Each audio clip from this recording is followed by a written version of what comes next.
Canada's broken, and Canada's broken because we're stupid. Okay? Canada's broken because we're stupid. There's nothing but concerns when it comes to Mark Carney. We don't get the straight answers. He avoids getting any questions from the press. And so he's never been elected. He wasn't elected by the Canadian people. It was a handful of Liberals in a leadership race that is going to make the next Prime Minister of Canada. And so far, it doesn't look good. Well, Conservative leader Pierre Poilievre did not speak publicly on this today, but he did post his response online, calling out both the Prime Minister and Marilyn Gladu, saying Mark Carney is seizing a costly Liberal majority that voters denied him and doing so through backroom deals. In January, MP Gladu said that floor crossers should face voters in a by-election to give voters the final say. He said, could not agree more. She should do so. The people in her community voted for our Conservative vision of a Canada that is affordable, safe and strong at home, not for the costly Liberal government she has now joined. To get a Liberal response on this, I am joined by the Liberal Party Caucus Chair, James Maloney. Thank you for making the time today. My pleasure, Catherine. Glad to be here. Glad to have you. Listen, let's start a little bit with the how here. People are always interested in the question of how this came about. What can you tell us about the process of bringing Ms. Gladu over? Look how happy she is. It's ridiculous. You're supposed to be a journalist, Catherine Cullen. Or to the red team. What I can tell you is that I'm very pleased that Marilyn has decided to join us and join our caucus. She made a very difficult decision, a very personal decision in terms of how this came about.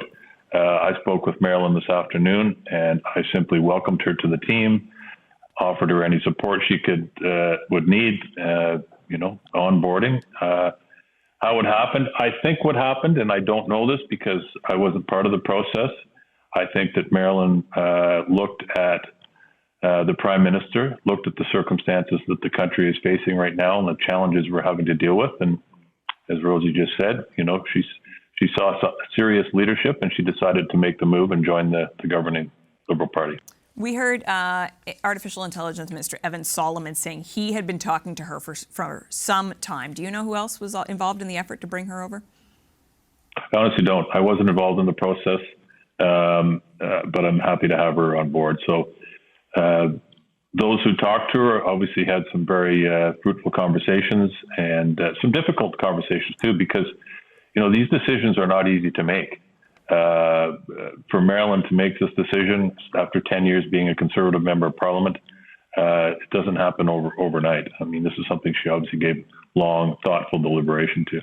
Well, and on that note, this is someone who just weeks ago backed a petition when she was a Conservative saying floor crossers should have to submit to immediate by-elections. She told her local newspaper, The Independent, quote, "If they're voting you in under one platform for you to switch for whatever reasons just seems to me to not be representing what you're supposed to be there to represent." That article is dated January 11th, less than 3 months ago. Should she go to a by-election, do you think?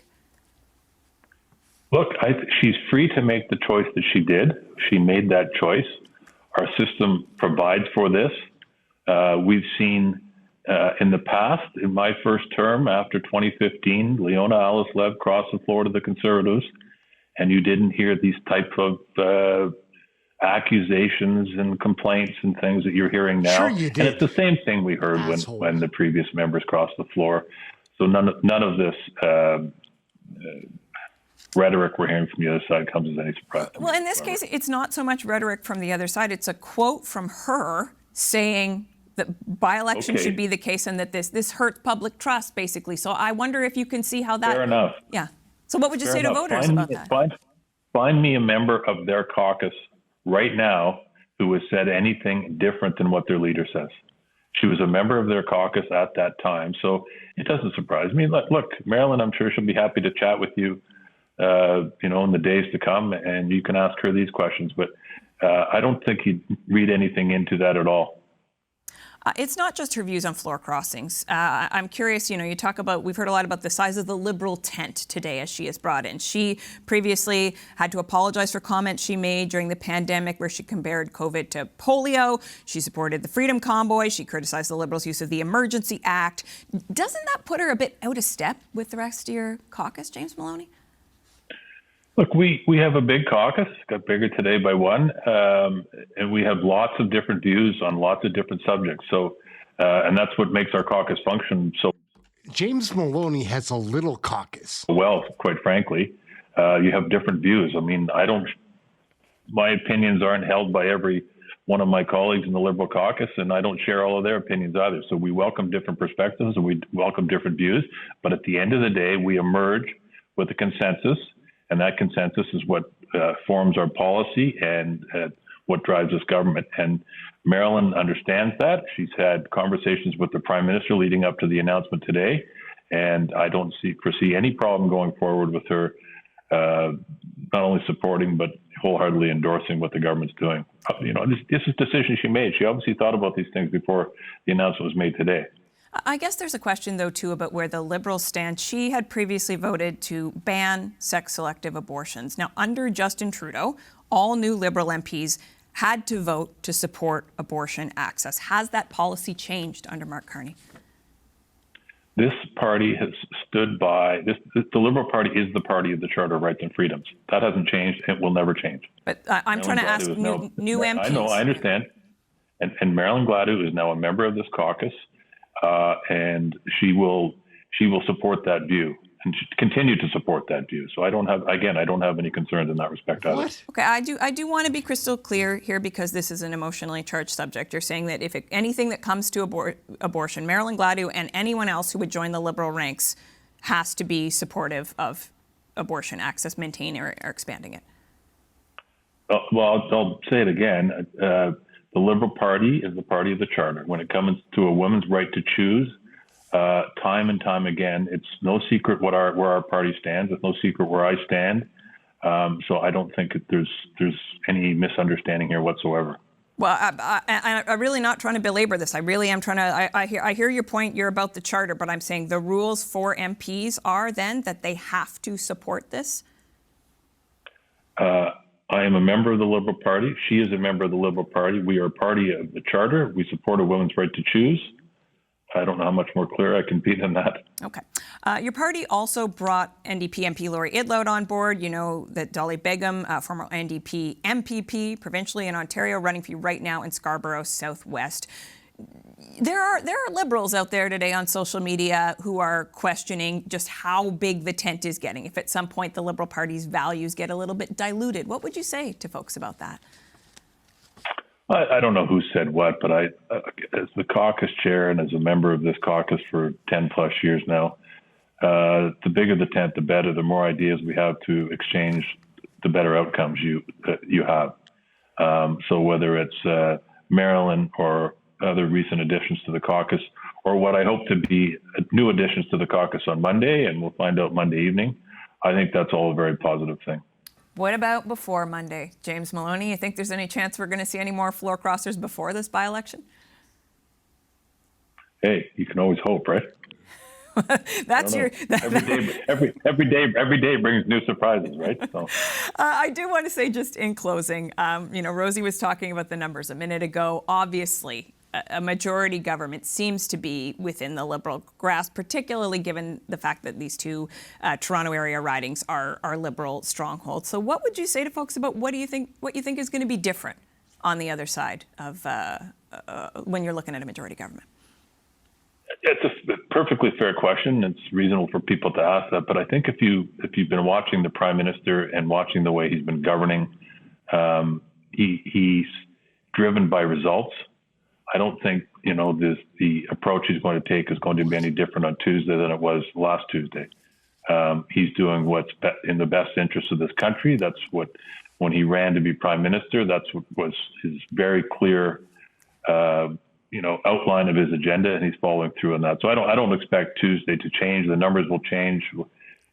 Look, we'll see how Monday goes. If we get that majority, some of the processes will change, but I don't think the approach to governing will change. Well, I mean, one of your colleagues, Minister Gregor Robertson, was in Terrebonne campaigning for the by-election. He spoke to one of our colleagues, Emma Godmere, and he made the comparison to how blocked up the system is in the United States and said, well, we need a functioning parliament here in Ottawa. Do you agree with that assessment, that you need this to get more done, or you seem to be saying business as usual?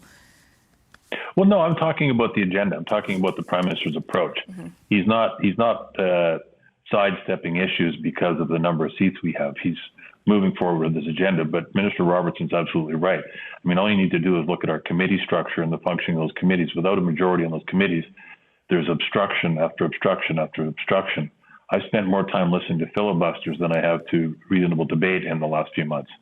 That will be curtailed if there's a majority government, and that will result in a more efficient, streamlined approach to governing and better policy outcomes and better legislative results and faster results. I just want to, in closing though, you call it obstruction. The opposition says, listen, loyal opposition, backroom deals, this isn't what Canadians vote for. We know we're going to potentially hear a lot of that in the next few days. So what is your response to Pierre Poilievre and the other members of the Conservative Caucus?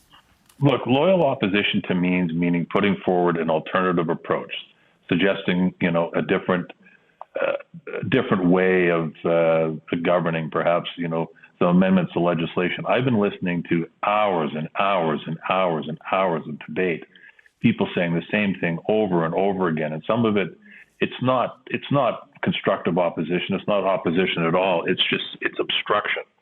And you only need to watch it for a couple hours to see what I'm talking about. So,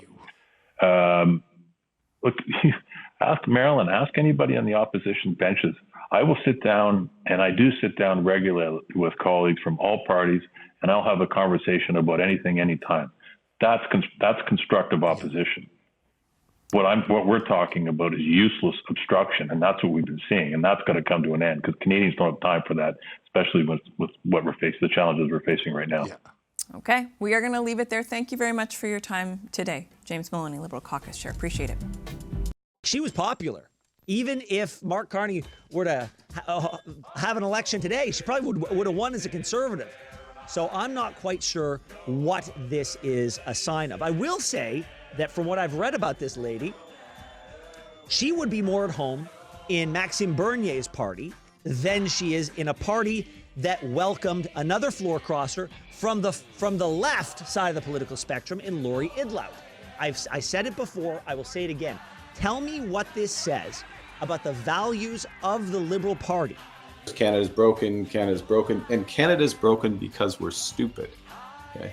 Canada's broken because we're stupid.